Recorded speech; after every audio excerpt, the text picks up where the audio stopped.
உங்களுக்கு வளர்மதி பிடிக்குமா சார் இல்ல தனந்தா பிடிக்குமா? யார் மேல உங்களுக்கு காதல் அதிகம் சொல்லுங்க. இப்போ முடிவு பண்ணிடலாம்.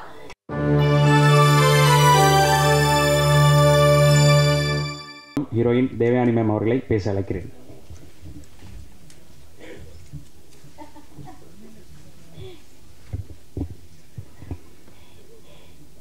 எல்லாருக்கும் வணக்கம்.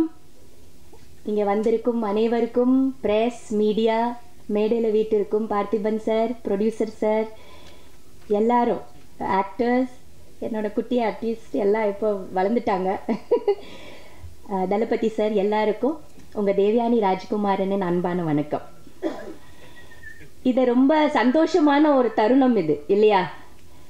22 வருஷம் கழிச்சுட்டு மறுபடியும் எங்களோட படம் ரிலீஸ் ஆகுது. யாருக்கு தெரியும் இது 22 இயர்ஸ் முன்னாடி நம்ம நடிக்கும் போது? யாராவுக்கு தெரியுமா?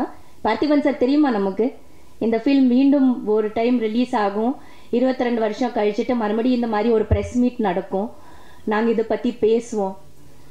It's a miracle. நான் நினைக்கிறேன் இது ஒரு மிரக்கிளான ஒரு மேஜிக்கல் மூமெண்ட். இது எதுவுமே நம்ம நினைச்சதே கிடையாது, ஆனால் ஏதோ ஒரு மிரக்கிள் மாதிரி ஒரு மேஜிக் நடந்துட்டு இருக்கு. அப்பவும் நடந்திருக்குது, இப்பவும் நடக்குது. So it is a very, very beautiful moment and we should all celebrate it. And we should applaud and give claps to the producer. Please clap your hands. Please. ஏன்னா நல்லா clap பண்ணுங்க. ஒரு தயாரிப்பாளர் ஒரு படம் எடுக்கிறதுக்கு, அதுவும் இந்த காலகட்டத்தில் ரிலீஸ் பண்ணுறதுக்கு எவ்வளோ கஷ்டம், எவ்வளோ போராட்டம். எப்போவுமே ஒரு தயாரிப்பாளருக்கு ஒரு படம் ரிலீஸ் பண்ணுறதுக்கு ஒரு பிரசவம் மாதிரி ஒரு பிரச்சனை இல்லையா? பிரசவம் கூட ஈஸியாக இருக்கும்னு நினைக்கிறேன். ஆனால் ஒரு படம் ரிலீஸ் பண்ணுறது அந்த அளவுக்கு ஒரு கஷ்டமான ஒரு செயல். அது 22 இயர்ஸ் முன்னாடி ஒரு படம் அவர் ரிலீஸ் பண்ணி, அது ஒரு மேஜிக் ரெடி பண்ணி, அது வெற்றியை பார்த்து மறுபடியும் 22 இயர்ஸ் கழிச்சுட்டு நம்ம எல்லாரும் ஒன்னா சேர்த்து மறுபடியும் அதை ரிலீஸ் பண்றாரு பாருங்க. Really hats off to you sir. Really இது ஒரு சாதாரண விஷயம் கிடையாது, இது ஒரு பெரிய சாதனை. அட்லீஸ்ட் நாம ஒருத்தர் பார்க்குறோமே. இப்போ பாருங்களேன், we are reuniting, at least I can see you. 22 வருஷம் அப்புறம் நான் உங்களை பார்க்குறேன். எவ்வளவோ வருஷம் கழிச்சிட்டு பார்த்திபன் சாரை பார்க்குறேன்.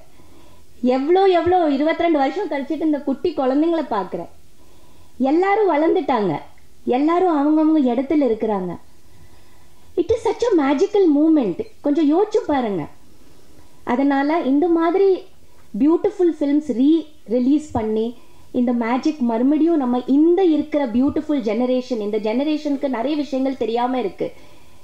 ஆமா, டிவியில நிறைய பார்த்துட்டு தான் இருக்கிறாங்க, ஆனா ஒரு ஸ்கிரீன்ல பார்க்கும்போது அதோட ஃபீலிங்ஸ் வேற இல்லையா? So let us bring it out. All these good films, let us bring it out and give it to this new generation so that அவங்க ஏதாவது இதிலிருந்து கற்றுக்க முடியும். So I thank the producer and I have to thank director Thankar Bachan sir. ஏன்னா அவர் கூட நான் ரொம்ப பியூட்டிஃபுல்லான ரொம்ப கிளாசிக் ஃபிலிம்ஸ் பண்ணியிருக்கேன் சார் கூட. என்னோட ஃபர்ஸ்ட் ஃபிலிம் காதல் கோட்டையில் தங்கர் பச்சான் சார் தான் கேமராமேன். நேஷ்னல் அவார்டு வரைக்கும் போயிடுச்சு படம். நேஷ்னல் அவார்டு கிடைச்சிருச்சு. எனக்கு பெரிய பேர். என்னோட லைஃபோட டேர்னிங் பாயிண்டே காதல் கோட்டை. அதுக்கப்புறம் மறுமலர்ச்சி கூட ஒரு சூப்பர் ஃபில்ம். எனக்கு நல்ல பேர் வாங்கி கொடுத்தது இது வரைக்கும் ஒரு கிளாசிக்கான ஒரு சூப்பரான ஒரு ஃபில்ம்னு சொன்னால் மறுமலர்ச்சி. அதுலேயும் தங்கர் பச்சன் சார் கேமராமேன். அதுக்கப்புறம் பாரதி, மகாகவி பாரதியார் மேலே ஒரு படம் எடுக்கிறாங்கன்னா அதில் செல்லம்மாவா எனக்கு நடிக்க சொன்னது தங்கர் பச்சன் சார் தான். நான் ஷூட்டிங் பண்ணுறேன், விஜிபி ஏதோ ஒரு லொக்கேஷனில் ஷூட்டிங் பண்ணும்போது டைரக்டர் சாரும் தங்கர் பச்சன் சாரும் லொக்கேஷனில் நீங்கள் செல்லம்மாவா நடிக்கணும் அப்படி சொன்னாங்க. அப்போ எனக்கு செல்லம்மா கூட எனக்கு தெரியல, எனக்கு அதையெல்லாம் எதுவுமே தெரியல. இல்லை, நீங்கள் இந்த கேரக்டர் பண்ணுறீங்க, நாங்கள் எல்லாமே உங்களுக்கு அந்த விஷயத்த சொல்கிறோம், இது கரெக்டாக இருக்கும் உங்களுக்கு, நீங்கள் கண்டிப்பாக இதை மிஸ் பண்ணாமல் நீங்கள் கண்டிப்பாக பண்ணணும்னு சொன்னது தங்கர் பச்சன் சார் தான். அதுக்கப்புறம் இன்னொரு படம் கண்ணுக்கு கண்ணாக, இந்த மாதிரி நிறைய படங்கள் அவர் கூட ஒர்க் பண்ணியிருக்கேன். Excellent director, excellent writer. அவரோட கேமரா ஒர்க்கே ஒரு பெயிண்டிங் மாதிரி இருக்கும், ரொம்ப அழகாக இருக்கும், ரொம்ப லைவாக இருக்கும். அவரோட கேமராவில் மேக்கப் போட வேண்டியதே இல்லை. அப்படியே வந்தோமா, ஷூட்டிங் பண்ணோமா, அந்த மாதிரி ரொம்ப கேஷுவலான ஃபீலிங்ஸோட விளையாடுற ஒரு writer and creator. I'll say basically he's a beautiful creator. So இந்த மாதிரி கிளாசிக் ஃபிலிம்ஸ் அவர் கூட ஒர்க் பண்ணுறதுனால இந்த அழகியோட கதை எனக்கு வந்து சொன்னார். அப்போ தான் நாங்கள் கல்யாணம் பண்ணி புதுசாக இருக்கிறோம். தேவயானி இந்த மாதிரி இருக்குது, வளர்மதி ஒரு கதாபாத்திரம் இருக்குது, இது உனக்கு ரொம்ப சூட் ஆகும்னு நினைக்கிறேன் அப்படி சொல்லிட்டு நரேஷன் பண்ணும்போது எனக்கு ரொம்ப பிடிச்சிருந்தது. ஒரு வைஃபோட அந்த ட்ரூ குவாலிட்டிஸ், என்ன லவ் இருந்தாலும், என்னை பொறுத்த வரைக்கும் காதல் என்ன ஃப்ளாஷ்பேக்கில் இருந்தாலும் எங்கே இருந்தாலும், இப்போ ப்ராக்டிக்கல் லைஃப்பில் எக்ஸிஸ்டன்ஸ் என்ன, ஒரு வைஃபோட அந்த ரோல் என்ன, அவள் ஹஸ்பண்டை விட்டு கொடுக்க மாட்டா இல்லையா. எந்த சந்தர்ப்ப சூழ்நிலை என்ன லவ் இருந்தாலும் என்ன இருந்தாலும் ஒரு ஹஸ்பண்டுக்கு விட்டு கொடுக்க முடியாத அந்த கதாபாத்திரம், அவளோட அந்த க்ளோரி, அவளோட அந்த சேர், அது சேராக இருந்தாலும் அதை விட்டு கொடுக்காது. நீங்கள் அந்த படம் பார்த்தீங்கன்னா அந்த ஸ்தானத்தை வந்து அவள் யாராலையும் விட்டு கொடுக்க முடியாதபடிக்க இருக்கிறா. அது அவ்வளோ அவளுக்கு வந்து ப்ரெஷஸாக இருக்குது. அது எல்லா லேடிஸ்குள்ளே இருக்கிற ஒரு உணர்வு தான். அந்த உணர்வு எனக்கு ரொம்ப பிடிச்சிருந்தது, அந்த ஃபீலிங்ஸ் எனக்கு ரொம்ப பிடிச்சிருந்தது. அந்த கதை பொறுத்த வரைக்கும் என்னை பொறுத்த வரைக்கும் ரொம்ப ட்ரூவான ஒரு கதாபாத்திரம் வளர்மதி. அது சொன்னதும் எனக்கு ரொம்ப பிடிச்சிருந்தது.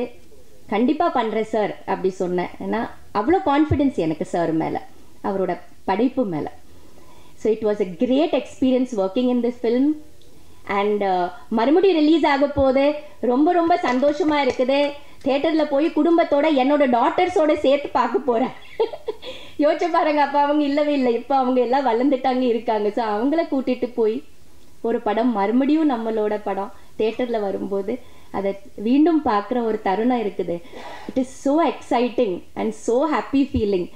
இது எல்லாருக்கும் கிடைக்காதுன்னு நினைக்கிறேன். எனக்கு ரொம்ப கிடைச்சிருக்குது, எனக்கு ரொம்ப சந்தோஷம். நான் ரொம்ப கொடுத்து வச்சுவேன்னு நினைக்கிறேன்.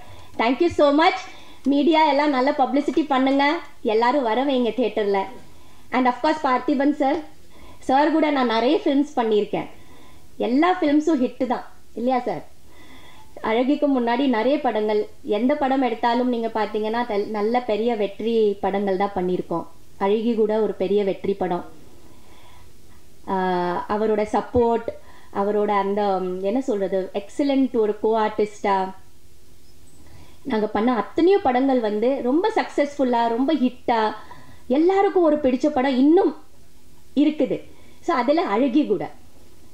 அப்புறம் ஒரு கேள்வி நான் பார்த்திபன் சார் கிட்ட கேட்கணும்.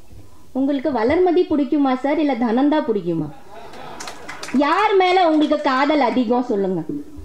இப்போ முடிவு பண்ணிடலாம், இது தப்பான விஷயம் சொல்லுங்க. எனக்கு இப்போ எல்லாரும் அதை சொல்லும்போது எனக்கு என்னமோ ஒரு சின்ன உள்ள ஃபீலிங் வருது. என்னடா இது, இது நமக்கு தெரியணுமே. அதனால அப்போ நான் கேட்கல, இப்போ நான் கேட்குறேன். ரொம்ப சந்தோஷம். இந்த சந்தர்ப்பத்துக்கு எங்களுக்கு இதை ரெடி பண்ணி கொடுத்து ப்ரொடியூசருக்கு, தயாரிப்பாளருக்கு, ரிலீஸ் பண்ணிட்டு இருக்கிற நம்ம மீனாட்சி சுந்தரன் சார் தானே, உங்களுக்கு ரொம்ப வாழ்த்துக்கள் சார். படம் நல்ல வெற்றியாக ஓடட்டும். எல்லாருக்கும் இங்கே வந்திருக்கோம் அனைவருக்கும் ரொம்ப ரொம்ப thanks. And let us enjoy this moment and make this film again a big magical film. Thank you. Thank you. Thank you so much.